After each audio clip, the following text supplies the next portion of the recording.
Welcome friends. இன்றைக்கி வந்து நம்ம லீஃப் டிசைன் எப்படி பண்ணலாம் பைப்பிங் த்ரெட் வச்சு அப்படின்னு சொல்லிட்டு பார்க்கலாம். அதுக்கு வந்து லீப் ஷேப்பை நம்ம வந்து ஃபஸ்ட்டு ட்ராயிங் பண்ணிக்கலாம். நல்ல ஷார்ப்னஸ் கரெக்டாக வர மாதிரி ட்ராயிங் பண்ணிவிட்டு இதை வந்து நம்ம ரெண்டாக டிவைட் பண்ணிக்கலாம். ரெண்டாக இந்த மாதிரி டிவைட் பண்ணிவிட்டு ஃபுல்லாகவே டிவைட் பண்ணிக்கோங்க. அதுக்கப்புறம் இந்த மாதிரி உள்ளே வந்து ஒரு ஷேப் மார்க் பண்ணிக்கோங்க. இந்த ஷேப்ஸில் தான் நம்ம வந்து த்ரெட்டை வந்து கட் பண்ணி வைக்க போகிறோம். பைப்பிங் த்ரெட்டை வந்து கரெக்டாக மெஷர் பண்ணிவிட்டு கட் பண்ணிவிட்டு அந்த ரெண்டு பக்கம் த்ரெட்டை கட் பண்ணுறோம்ல, அந்த ரெண்டு பக்கமும் கம்மு வச்சு நம்ம வந்து அதை பிசுறு வந்து மறைச்சிக்கணும். இப்போ இந்த ரெண்டு சைடும் வந்து க்ளூ போட்டு நம்ம வந்து இது மேலே வந்து பைப்பிங் த்ரெட்டை ஃபிக்ஸ் பண்ணிக்கலாம். பிகினர்ஸாக இருக்கிறவங்க இந்த மாதிரி பைப்பிங் த்ரெட்டை வந்து கரெக்டாக வந்து ஃபிக்ஸ் பண்ணிவிட்டு அந்த ஷேப்லேயே கரெக்டாக அந்த நம்ம ட்ராயிங் பண்ணோம்ல அந்த ஷேப் மாதிரியே இந்த த்ரெட்டை வந்து நம்ம வந்து ஃபிக்ஸ் பண்ணணும். அப்போ வந்து உங்களுக்கு அந்த லீஃபோடைய ஷேப் வந்து கரெக்டாக கிடைக்கும். இந்த மாதிரி கரெக்டாக ஃபிக்ஸ் பண்ணணும். அந்த கட் பண்ண இடங்கள்லாம் நம்ம வந்து க்ளூ வச்சு அப்ளை பண்ணி அந்த பிசுறு தெரியாமல் கரெக்டாக சரி பண்ணி விடணும். அப்போ தான் வந்து நம்ம ஸ்டிச் பண்ணும்போது கரெக்டாக இருக்கும். இல்லைன்னா அந்த ஒயிட் கலர் பைப்பிங் த்ரெட் வந்து வெளியே தெரியும். அதனால் க்ளூ வச்சு நம்ம அந்த பைப்பிங் த்ரெட்டில் ரெண்டு சைடும் வந்து நம்ம வந்து க்ளூ வச்சு சரி பண்ணி விட்டுணும். இப்போ எப்படி வந்து ஸ்டிச் பண்ணலாம் சொல்லிட்டு பார்க்கலாம். இந்த மாதிரி ரெண்டு பக்கம் ஷேப் கரெக்டாக வச்சு ஸ்டார்டிங்கில் எப்போவுமே அந்த பிசுறு ஜரி தெரியாமல் இருக்கிறதுக்காக வந்து ஒரு 2 டைம் இல்லை 3 டைம் வந்து அந்த ஸ்டார்டிங் மட்டும் அந்த மாதிரி ஸ்டிச் பண்ணிக்கணும்.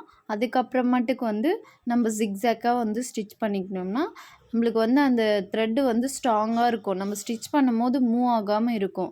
நம்ம ஆல்ரெடி க்ளூ வேறு வச்சு அப்ளை பண்ணியிருக்கோம். இன்னுமே ஸ்ட்ராங்காக இருக்கும். இந்த மாதிரி த்ரெட்டு வச்சு நம்ம ஃபிக்ஸ் பண்ணிட்டோம்னா இந்த மாதிரி 2 டைம் 2 பக்கமுமே நம்ம வந்து ஸ்டிச் பண்ணி முடிச்சிடணும். முடிச்சுட்டு நம்ம நாட் போட்டு கம்ப்ளீட் பண்ணிக்கலாம்.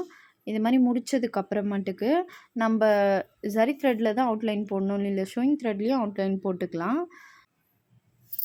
இதனுடைய 3/4 இந்த ரெண்டுத்துக்கும் நடுவில் வந்து நம்ம வந்து த்ரெட்டை வந்து வெளியே எடுக்க போகிறோம். வெளியே எடுத்துட்டு லாங்காக ஒரு செயின் போட்டுட்டு அப்புறம் ஷார்ட் செயின் போட்டுக்கணும். த்ரெட்டை ஃபுல்லாக வெளியே எடுத்துகிட்டு மேலே கொண்டு போயிட்டு ஒரு பெரிய செயின் அப்புறம் ஒரு குட்டி செயின், ஒரு பெரிய செயின் அப்புறம் ஒரு குட்டி செயின். லீப் ஸ்டிச் நம்ம எப்படி ஃபில் பண்ணுவோம் அதே ப்ராசஸில் தான் இதுவும் வந்து ஃபில் பண்ணோம். ஆனால் இது ஃபஸ்ட்டு வந்து ஒன் சைட் மட்டும் நம்ம ஃபில் பண்ணுற மாதிரி இருக்கும். ஃபஸ்ட்டு அந்த லீஃபுக்குள்ளே ஒரு ஸ்டிச் பண்ணிவிட்டு அப்புறம் அந்த கோட்டு மேலே வந்து ஸ்டிச் பண்ணணும். இந்த மாதிரி பண்ணுறப்போ வந்து உங்களுக்கு ஓப்பன்லாம் அதிகமாக தெரியாமல் இருக்கும். நிறைய பேர் வந்து கேப் நிறைய தெரிதுன்னுவாங்க. அந்த மாதிரி ப்ராப்ளம் வராத இருக்கணும்னா ஃபஸ்ட்டு நம்ம த்ரெட்டுக்கு கொஞ்சம் தள்ளி வந்து ஒரு ஸ்டிச் பண்ணிவிட்டு அப்புறம் அந்த கோட்டு மேலே சென்டராக டிவைட் பண்ணல அந்த கோட்டு மேலே ஸ்டிச் பண்ணோம். இந்த மாதிரி பண்ணுறப்போ வந்து உங்களுக்கு வந்து ஷேப் வந்து கரெக்டாக கிடைக்கும். இப்போ பாருங்கள், ஃபுல்லாக வந்து நான் ஒரு பக்கம் கம்ப்ளீட் பண்ணி முடிச்சிட்டேன். ஒரு பக்கம் மட்டும் நம்ம கம்ப்ளீட் பண்ணி எடுத்துக்கணும் ஃபஸ்ட்டு. அதுக்கப்புறம் தான் இன்னொரு பக்கம் வந்து நம்ம ஸ்டிச் பண்ண முடியும். இதை வந்து நம்ம ரெண்டு சைடு வந்து ஸ்டிச் பண்ணிட்டு போகலாம். அதுவும் வந்து நான் இன்னொரு வீடியோவாக உங்களுக்கு அப்லோட் பண்ணுறேன். இந்த மாதிரி மெத்தட்லேயும் வந்து லீஃபை வந்து ஃபில் பண்ணிக்கலாம்.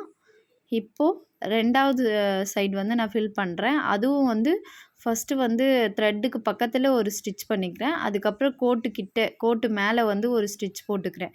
இந்த மாதிரி பண்ணுறப்ப பார்த்திங்கன்னா உங்களுக்கு அந்த ஷேப்பும் வராது. நம்ம உள்ளே வந்து குட்டி செயின் போடுறோம் அப்படின்னும் தெரியாமல் இருக்கும். இந்த மாதிரி பெருசாக போட்டுட்டு அதுக்கப்புறம் குட்டியாக போடணும், பெருசாக போட்டுட்டு அதுக்கப்புறம் குட்டியாக போடணும். இந்த மாதிரி போடுறப்போ உங்களுக்கு வந்து எப்படி சொல்ல, அடைச்சி வச்ச மாதிரி இருக்காது. அந்த சென்டரில் வந்து அடைச்சி வச்ச மாதிரி இருக்கும். சில பேருக்கு குத்தனை இடத்துலையே வந்து குத்திட்ருப்பாங்க. அந்த மாதிரி பண்ணாமல் ஃபஸ்ட்டு ஒரு செயின் முன்னே போட்டுக்கோங்க. அதுக்கப்புறம் இன்னொரு செயின் போடுறத பின்னாடி போடுங்க. இந்த மாதிரி போடுறப்ப பார்த்திங்கன்னா உங்களுக்கு வந்து அந்த ஃபினிஷிங் வந்து நீட்டாக கிடைக்கும். அதே மாதிரி ஷேப்பும் வந்து அழகாக கிடைச்சிடும். அவ்வளோதான், நாட் பண்ணி முடிச்சுட்டு இதுக்குமே வந்து நீங்கள் சென்டரில் வந்து பீட் வச்சுக்கலாம். இது சுற்றி பீட் வைக்கலாம். இல்லைன்னா இதே கலரில் வந்து அவுட்லைன் போட்டுக்கலாம். இல்லை இந்த கலர் இல்லாமல் இதுக்கு ஆப்போசிட் கலர்லேயும் வந்து நீங்கள் அவுட்லைன் போட்டுக்கலாம். உங்களுடைய க்ரியேட்டிவிட்டிக்கு ஏற்ற மாதிரி நீங்கள் வந்து டிசைன் பண்ணிக்கலாம் இந்த லீஃபை. இப்போ நான் வந்து சென்டரில் வந்து பீட் வச்சு எப்படி ஹைலைட் பண்ணுறதுன்னு சொல்லிட்டு காட்டுறேன். அதுக்கு வந்து நான் இந்த மாதிரி ரெட் கலர் பீட் தான் எடுத்திருக்கேன். இப்போ நம்ம நீடில் வந்து பீட்ஸை வந்து ஒன்று ஒன்றா லோட் பண்ணிவிட்டு மேலே இருந்தும் ஸ்டிச் பண்ணலாம், கீழே இருந்தும் ஸ்டிச் பண்ணலாம். மேலே இருந்து ஸ்டிச் பண்ணும்போது உங்களுக்கு வந்து ஃபினிஷிங் நீட்டாக கிடைக்கும். 2 பீடாக ஸ்டிச் பண்ணுங்கள். அப்படி ஸ்டிச் பண்ணும்போது உங்களுக்கு பார்க்குறதுக்கு வந்து ஃபினிஷிங் நீட்டாக கிடைக்கும்.